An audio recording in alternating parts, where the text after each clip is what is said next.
নমস্কার সবাইকে, আমাদের চ্যানেলে আবার সবাইকে স্বাগত জানাই। WBCS এবং UPSC স্পেশাল আমাদের এই চ্যানেলটি, এবং আমাদের এই চ্যানেলে বাংলা অপশনালের সাথে সাথে তোমরা বাংলা কম্পালসারিরও ক্লাস পেয়ে যাও। বাংলা কম্পালসারি WBCS এর ক্ষেত্রে ফার্স্ট পেপার যেরকম রয়েছে মেইনসে, সেরকমই কিন্তু UPSC-তেও একটা পেপার রয়েছে, যেখানে কিন্তু তোমরা অনেকে যারা বাংলা নিয়ে পড়ছো কম্পালসারি পেপারটা, সেখানে কিন্তু বাংলা আসে আর কি, কিন্তু যদিও সেটা কোয়ালিফাইং পেপার এ বলতে পারো। যাই হোক না কেন, আমাদের পরীক্ষাটা দিতে হয়, এবং WBCS এর ক্ষেত্রে তো সেটা অবশ্যই খুব ইম্পর্টেন্ট, এবং আমরা খুবই নেগলেক্ট করি এই একটা পেপার। তাহলে আমি এই পেপারটা নিয়ে ক্লাস তো করাচ্ছি। আজকে যেটা ক্লাস, একটা প্র্যাকটিস সেশন তোমাদের জন্য, সেটা হচ্ছে আমি প্রেসি রাইটিং এর একটা ক্লাস করিয়েছিলাম। যারা দেখোনি তারা অবশ্যই দেখে নাও। এই প্রেসি রাইটিং এর প্র্যাকটিস ক্লাসে আমরা একটা প্যাসেজ পড়বো, সেখান থেকে আমরা প্রেসির বিভিন্ন মানে কি ধরনের কিভাবে আমরা প্রেসিটা লিখবো সেটার একটা আইডিয়া তোমরা পাবে। শুধু কয়েকটা নিয়ম আমরা বলে দিলেই কিন্তু প্রেসি আমাদের রাইটিংটা করা হয় না, প্রেসি আমাদের প্র্যাকটিস করতে হয়। চলো তাহলে আমরা একসাথে প্র্যাকটিস করি। দেখো, প্রেসি রাইটিং প্রথমে যেটা বলবো, প্রেসি শব্দের মধ্যে কিন্তু প্রেস শব্দটা রয়েছে, অর্থাৎ আমরা ওটাকে কম্প্যাক্ট করব, ছোট করব। তো ছোট করা মানে কি শুধুই মাত্র যা আছে সেটারই একই রকম ভাবে আমরা একটা লাইন দু লাইন আধ খাপচা করে তুলে ব্যাপারটাকে ছোট করে দিলাম, তা কিন্তু নয়। প্রেসি মানেই আমাদের হচ্ছে গিয়ে, যখনই এই ধরনের বিষয় আমরা ইংলিশে হতে পারে, বাংলায় হতে পারে, কম্পালসারি পেপার WBCS এর ক্ষেত্রে বলছি, এই ধরনের বিষয় কিন্তু আমাদের প্রথমে যে প্যাসেজটা রয়েছে সেই প্যাসেজটা ভালো করে পড়তে হবে দুবার। ঠিক আছে, মিনিমাম দুবার, তিনবার পড়লে তো খুবই ভালো, মিনিমাম দুবার আমাদের প্যাসেজটা পড়তে হবে। তারপরে আমাদের প্যাসেজটা থেকে কিছু কিওয়ার্ডস ভালোভাবে বোঝো। কিওয়ার্ডস ব্যাপারটা কি, প্যাসেজটা ভালো করে পড়ে সেখান থেকে যে গুরুত্বপূর্ণ শব্দগুলো সেই প্যাসেজটা সম্পর্কে তোমাদের একটা আইডিয়া দিচ্ছে। ঠিক আছে, এইটা কিন্তু মাথার মধ্যে বুঝতে হবে, এইটা ভালো করে না বুঝলে কিন্তু আমরা হবে না। আচ্ছা, আমরা কি কি বিষয় বৃত্তান্ত এগুলো আমরা পর না পড়ে আমরা চলো আগে একটু প্র্যাকটিস করে নিই। উদাহরণের মাধ্যমে শিখলে তাড়াতাড়ি শেখা যায় এবং অনেক দিন পর্যন্ত মাথায় থাকে। ঠিক আছে, চলো শুরু করি। তাহলে প্যাসেজটা আমরা একটু পড়ে নিই। আমি এখানে একবারই পড়ছি, তোমরা কিন্তু অবশ্যই দুবার পড়বে। তাহলে কি বলছে এই প্যাসেজটা, যদিও এইরকম ছোট ছোট প্যাসেজ তোমাদের পরীক্ষায় আসবে না, একটু বড়ই আসবে প্রেসি রাইটিং এর ক্ষেত্রে, তা আমরা যেহেতু প্রথম প্র্যাকটিস ক্লাস এটা তোমাদের জন্য, তাই এটা একটা ছোট্ট প্যাসেজের দিয়ে শুরু করছি আমরা। তাহলে প্যাসেজটা ভালো করে পড়ে নিই। কি বলছে প্যাসেজটা, দেশ সম্বন্ধে একটি কথা খুব স্পষ্ট বুঝতে হবে, দেশটা কেবল মাটি দিয়ে গড়া নয়, মানুষ দিয়েও গড়া। দেশকে ভালোবাসতে হবে, মনে রাখতে হবে যে দেশের সবচাইতে বড় সম্পত্তি হলো দেশের মানুষ। দেশের জনবল একটা মস্ত বড় বল। ভারতবর্ষ আকারে কত বৃহৎ তা তো তোমাদের জানা আছে। এই প্যাসেজটা নেওয়ার পরে বলছি কারণটা কি, তা তো তোমাদের জানা আছে। জনসংখ্যার দিক থেকেও ভারতবর্ষ পৃথিবীর বৃহত্তম দেশগুলির অন্যতম। তোমরা বোধহয় জানো এ দেশে প্রায় 50 কোটি লোকের বাস। সারা পৃথিবীর লোক সংখ্যা ধরলে দেখা যায় তার মধ্যে 1/6 বাস করে ভারতবর্ষে, অর্থাৎ প্রতি 6 জন মানুষের মধ্যে একজন ভারতবাসী।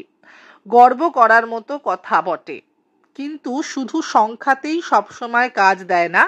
দেখছো তো, মাত্র 5 কোটি ইংরেজ 40 কোটি ভারতবাসীর ওপর কত বৎসর রাজত্ব করে গেল। এর একমাত্র কারণ আমাদের মধ্যে মিল ছিল না। তাহলে দেখতেই পাচ্ছ একটা কোটেশনের মধ্যে প্যাসেজটা।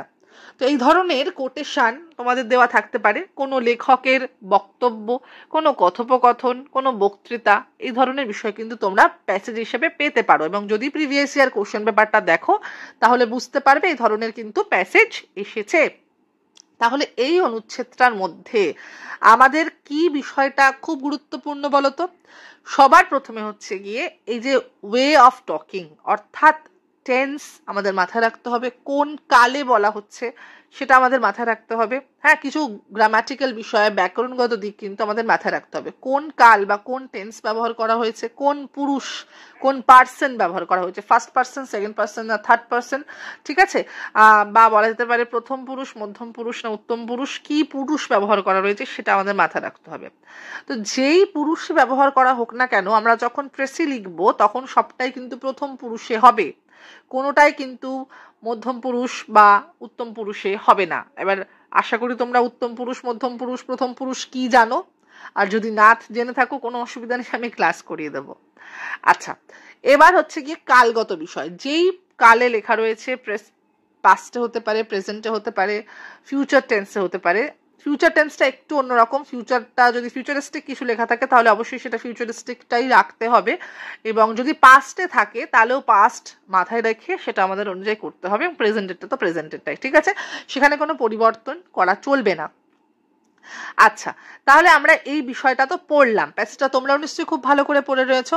আচ্ছা, এটা এবার আমরা চলে যাব আনসারে। ওকে, আচ্ছা, আনসারটা একটু দেখে নাও। এটা হচ্ছে আনসার। আমরা একটা সুইটেবল টাইটেল দেব, টাইটেলটা হবে ক্যাচি। যদিও যখন প্রেসি রাইটিংটা হবে তখন কিন্তু টাইটেলটা যেটা দেওয়া হয়, শিরোনাম যেটা দেওয়া হয়, সেটা কিন্তু শব্দ সংখ্যার মধ্যে কাউন্ট হয় না। তা সত্ত্বেও বলবো টাইটেলটা হবে ক্যাচি, এবং খুব বড় কিন্তু টাইটেলটা হবে না। যেহেতু এই দেখো তোমরা, যেহেতু এই বিষয়টা নিয়ে একতার কথা বলা হচ্ছে, ইউনিটির কথাই বলা হচ্ছে, তাই আমরা এটাকে টাইটেলটা কি দিলাম, কি, একতাই বল। কি লিখলাম আমরা? মাটি ও মানুষের দ্বারা দেশ গঠিত, জনশক্তি দেশের প্রধান শক্তি। কেবল আকৃতিগত দিক থেকে নয়, জনসংখ্যার দিক থেকেও ভারতবর্ষ পৃথিবীর অন্যতম বৃহত্তম দেশ। ভারতের 50 কোটি লোক পৃথিবীর মোট জনসংখ্যার 1/6, তা অতি গর্বের। তবে সংখ্যায় আসল শক্তি নয়, ঐক্যের শক্তির উৎস। যে ঐক্যের অভাব হেতু 40 কোটি ভারতবাসীর ওপর মাত্র 5 কোটি ইংরেজ রাজত্ব করে গেল। তাহলে এই প্যাসেজটার মধ্যে থেকে এই যে এক্সট্র্যাক্ট বা এই প্রেসিটা এসেছে, এটা আমাদের বুঝতে হবে। আচ্ছা, এখান থেকে তোমাদের কয়েকটা বৈশিষ্ট্য লক্ষ্য করো, মানে এই উদাহরণ বা এই প্র্যাকটিসটা দেওয়ার একটাই মাত্র রিজন হচ্ছে তোমাদের যদি এর ভিতর থেকে যে বৈশিষ্ট্যগুলো তোমাদের চোখে পড়বে সেটা লক্ষ্য করা। প্রথম কথা হচ্ছে পাংচুয়েশনটা খুব ভালো করে দেখবে। প্রেসিতে আমরা কম্পাউন্ড সেন্টেন্সের ব্যবহার করি, পাংচুয়েশনের ব্যবহার করি, ঠিক আছে, এটা ভালো করে বোঝো।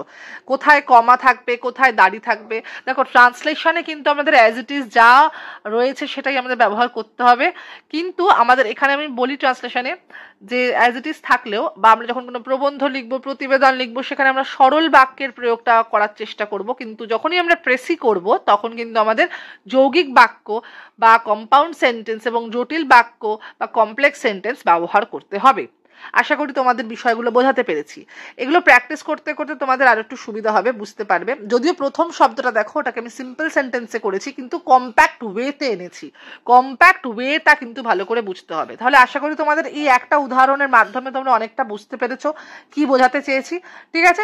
আশা করি তোমাদের বিষয়টা সম্পর্কে একটু সম্যক ধারণা রয়েছে। প্র্যাকটিসের মাধ্যমে শিখলে কিন্তু অনেকটা ভালোভাবে শেখা যায়। প্রেসি সম্পর্কে অনেকটা ধারণা তোমাদের আরো ভালোভাবে পরের ক্লাসে দেবো। আশা করি তোমাদের ভিডিওটা ভালো লেগেছে। ভালো লাগলে একটা লাইক করতে ভুলো না, এবং এই ধরনের আরো অনেক টপিক নিয়ে আমরা আলোচনা করব। দেখা হচ্ছে পরের ভিডিওতে। নমস্কার।